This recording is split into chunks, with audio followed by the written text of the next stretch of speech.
What's up guys, it's Sam here from Create Everything. In this video I'm going to take these 3 rough sketches here and I'm going to turn them into final production ready logos in Illustrator. So let's get into it. Okay then, so looking at these sketches you can see that they're all pretty similar. It's just 3 slightly different concepts or slightly different ideas, like visual ideas around the same concept.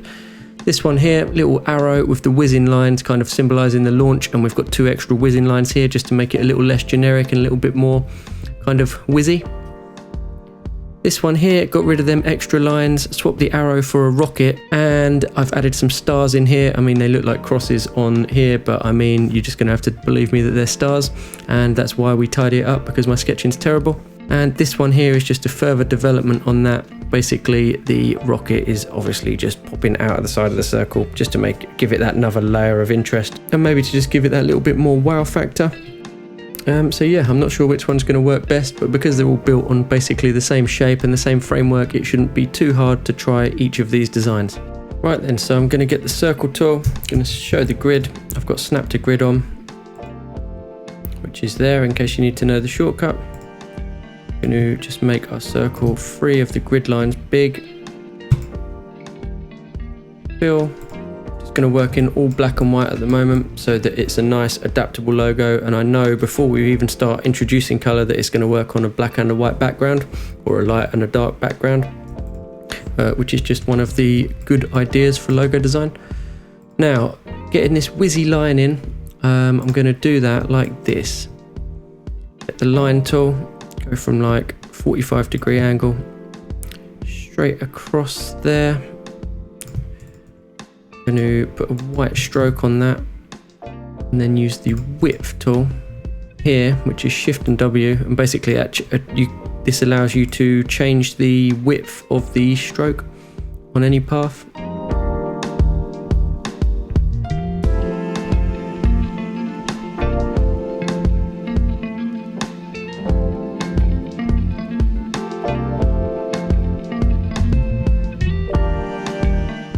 Now to create this arrowhead, the quickest way of doing that is just the rectangle tool. Hold Shift when you create the shape. That round, that's just a white box we got now. I'm going to just press the minus key on the keyboard and it brings up the point removal tool, anchor point removal tool, delete anchor point tool, you know what I mean. And that has made a lovely little triangle. It's already at 45 degrees, which is what that is. So I'm going to chuck that on. Now I've got a slight feeling that this is going to look too much like a graph rather than like a rocket launching, and I think a rocket's going to feel a little bit more kind of interesting to look at rather than this looking like something out of PowerPoint.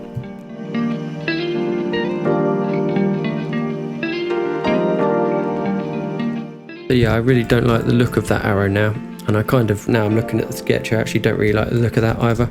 So I'm going to get rid of the arrow and I'm going to start building this rocket shape, or maybe this rocket shape, because you see there's a bit of a difference. I think this one's going to look better.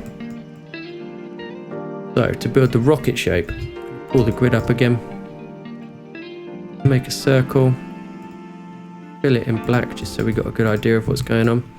I'm going to delete that bottom point just with the white arrow tool, pull that down, white arrow tool, and then I was just pressing Shift and the down arrow on the keyboard. Shift and C to get up this tool, which is the anchor point tool, and just click on that to make it sharp.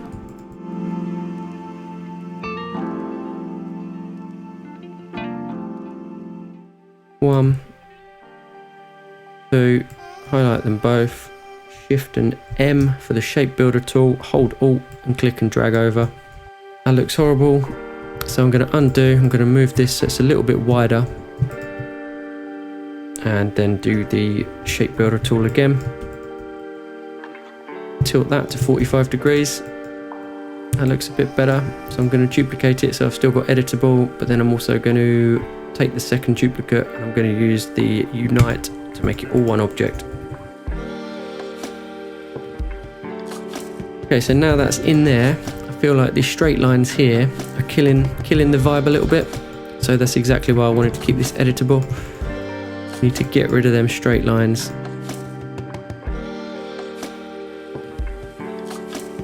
So to match up both sides, I'm going to just highlight this path with the direct selection tool, cut it, press V for the selection tool, delete everything else, Command F to paste in front, duplicate that across, press O on the keyboard, click and drag whilst holding Shift to flip it around, pull that back across, turn off snap to grid so I can actually allow them to touch, highlight over both points at the top, Command J for join, and there we go. That is looking better to me now, so I'm going to do the same as earlier, unite, rotate, and chuck that bad boy in.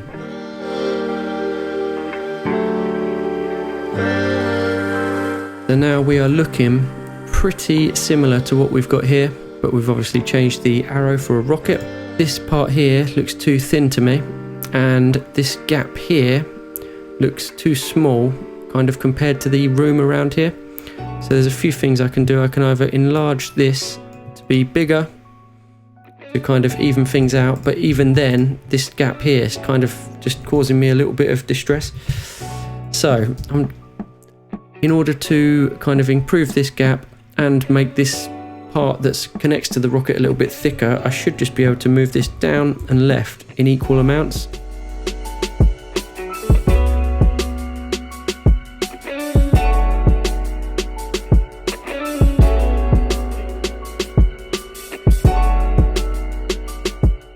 And then maybe we can add a little circle in there just for the little window on the rocket. I know I've got that in this option here and not this one, but we're just changing it as we go a little. Right, and so the next thing I'm going to do is add them other whizzing lines here, these bad boys.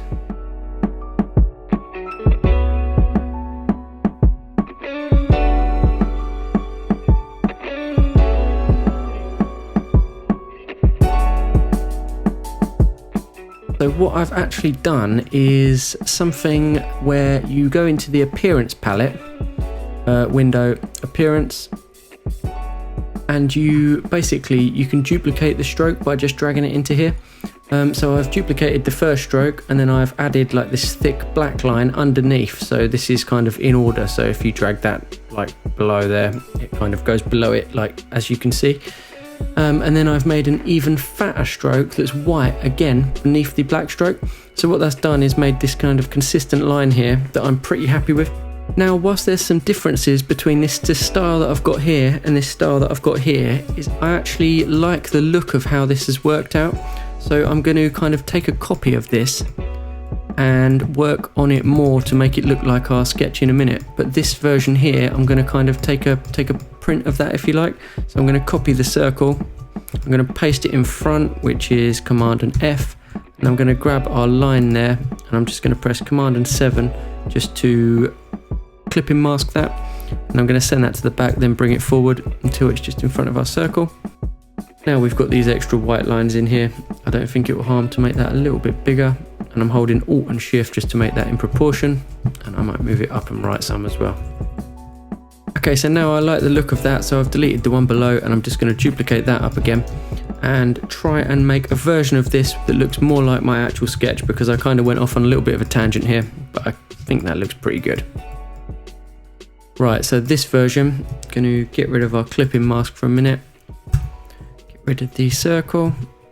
Now, the plan here is to adjust this black stroke by clicking on it and using the width tool. I should be able to adjust just the black stroke, which is really cool and really helpful for what we want to do here. So I'm going to drag that in. I'm going to drag that out.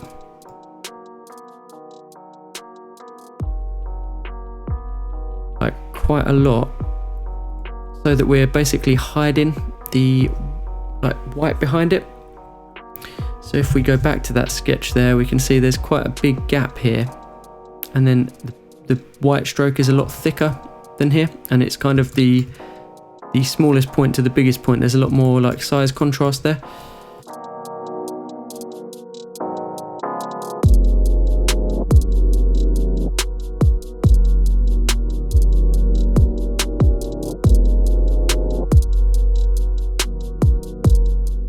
there's something I don't like about either of these, and that's that on the sketch we've got smooth lines here, and on here we've got hard lines. So let's take this over.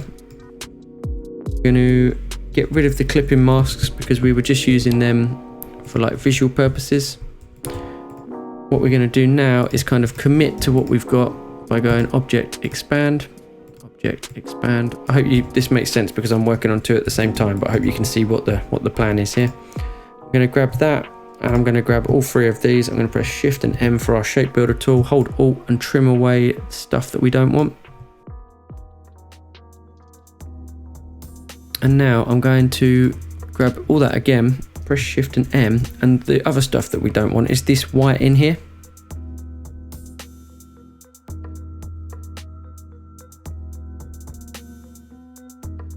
And now if we look at our outline mode, you can see that we've got nice, well, kind of nice paths. Just saw a few little ugly white bits there, so I'm just going to get rid of them. Yeah, that's how we're looking. So if we remove the rocket and do that, that's what we've got. Do that, put the rocket back. So from here, I should just be able to grab these points and curve them. Grab these points and curve them. And now we have a much more flowing graphic. Yep, I don't mind that. That looks good. Do exactly the same thing down here. It's already expanded, so I'm just going to shape builder tool, cut away the stuff we don't want by pressing Alt, and then everything here apart from the rocket can be united into one, and just make that black. Highlight all our key points again that we want to round, and then we can just use the round corners widget thing here. That looks too rounded for me on the ends, so I'm just going to 0.3, something like that. Bring that up to the maximum it will go. And then even though we've got these, I still want to keep the editable version, so I'm just going to pull them off to the side just in case we say, for example, the customer comes back and says, oh, that's nice, but can we try 4 lines coming out the back? We will want to go back to this to amend it. So instead of rebuilding all of that, we can just grab this live version, because remember, this is still live with the stroke, rather than having to rebuild everything. I'm going to press save. Now I want to create the icon for these two versions as well. So I'm going to go back to this editable point. Going to select our stroke. I'm just going to bin these from the appearance palette. So we've just got one smooth line. Going to get rid of that clipping mask because I don't want that anymore. Going to expand this. Select the circle behind. Shift M. Alt Wiz to get rid. Grab this point. Grab this point. Curve them out just to make that nice curve. Now these little stars that we got here, to go with the kind of curvy vibe, I want them to be kind of curvy. So star tool, you press up and down on the keyboard before you let go of the mouse, it changes the amount of sides or the amount of points, and I think you hold shift to keep it like looking straight. Once you've created the star, right, if you press the direct selection tool and highlight over the interior points and then press S for scale tool and then hold shift and drag, you can make it like more like sharp or less sharp and just basically adjust that without having to rebuild the star. That looks good to me, so I'm going to make it white.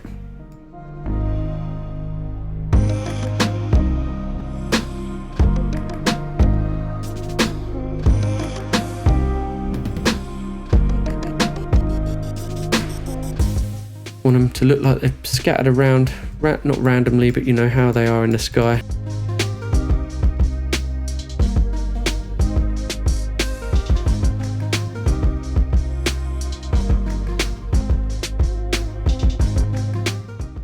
And finally, I want to make another version where the rocket is way more definite and kind of just peeping out the top of the circle, as if it's like, you know, this company are really like launching, like proper launching. That looks pretty good to me. I'm just looking now at the actual alignment of the rocket. Like, one part of me thinks it would be nice to keep it perfectly aligned with the circle, and then another part thinks, no, make it proper bursting out, but I think that's going to look good. Just redo that because I didn't take the circle with it.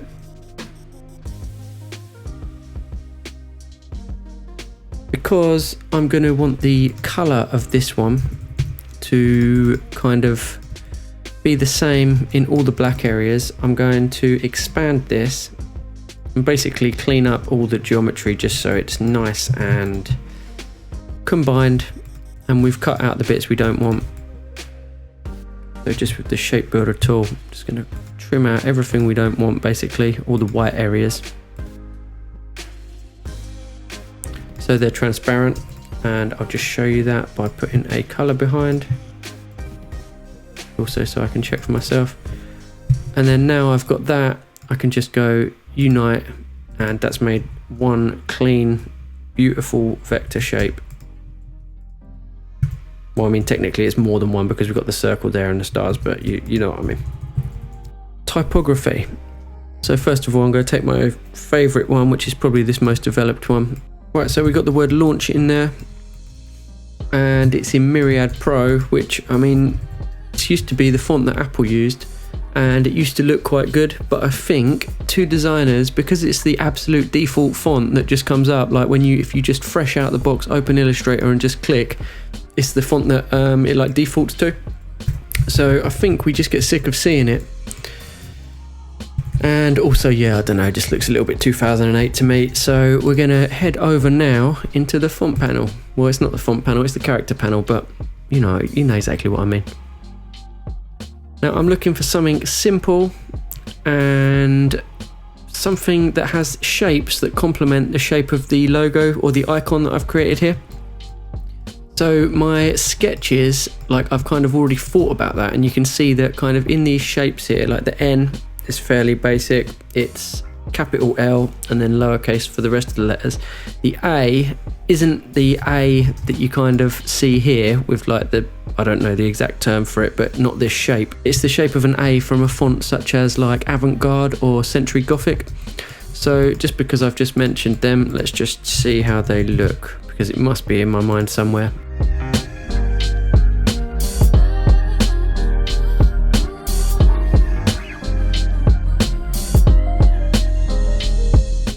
So sometimes in Illustrator you can highlight over the text and it will offer you an alternate, and oh, it's too small. Why is it doing that? I just want the normal sized. Yeah, there we go. So yeah, you saw what just happened then, but basically I got the outcome I wanted. This L looks wider, these shapes look better. The font for us is CERA, Sierra Bold, so I'm going to dash them off. This is the one we're going to go for. And then we need the word software in there as well. So in my sketches, I've written it in caps. It looks like a lighter font and it's maybe a third of the size. I don't like to go too much less than a third of the size, because then when you scale the logo down to like a business card size, this text becomes so small it's unreadable, even when this is still legible. So we want to kind of keep them like proportionately, not too ridiculously different. That's not like a hard rule, but it's just something to think about.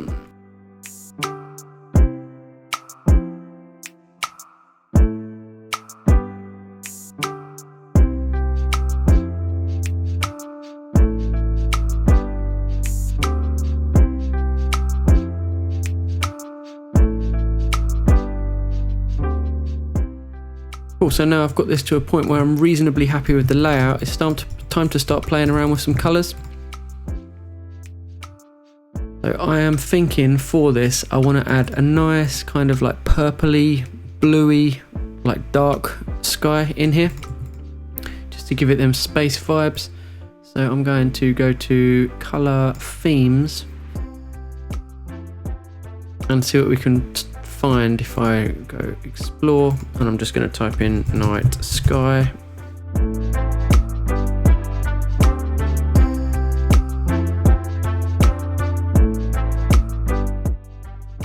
Add to swatches. Now we can go gradient, purple in, chuck the dark in, and 45 degrees that if we can.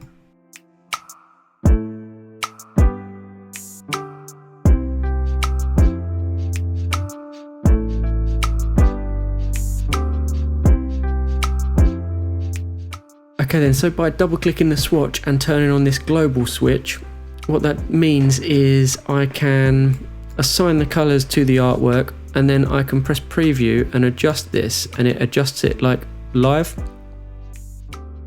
I want to try things really quickly. This is a cool way of doing it. And then because like here in this situation, this color is the same as the lightest color in this gradient, but I actually want this to be more like this mid-tone here. So I'm going to just press this to kind of remove it from this swatch. So this swatch is no longer assigned to this text. This has just got its own sort of color space. So I can just add a little bit more of the cyan in without affecting my gradient.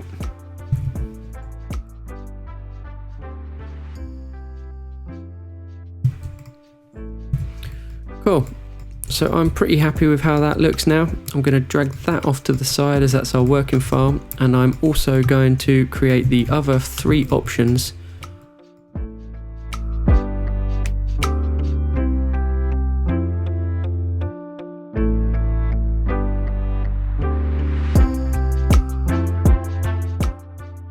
Okay, so looking at all of these laid out now, I think there's a reason that I kind of worked on this one first, and that's that this silhouette here just looks the best, kind of really stands out, and the fact that the rocket is coming out of the circle just helps with the launch concept. So I think this is our best one. So let's just mock up a little page on how we would use that on a dark background, just to get some of them new brand vibes. And now this is what I meant about doing the logo in black and white first, so you know damn well it's going to work on any color background. I can select this whole logo and I can just turn it white and it will work. We haven't got any problems with like needing or requiring a gradient to see the like differences in the logo. It all works just as like on or off, black or white, no problems. I mean, if I was really finessing this logo and they were ever going to use it for print or down small, I might have a little bit of a problem with how thin this line is. But I think these days the resolution of screens is pretty high.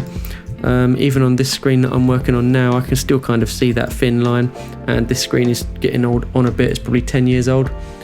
So I think for the modern day, this logo is fine.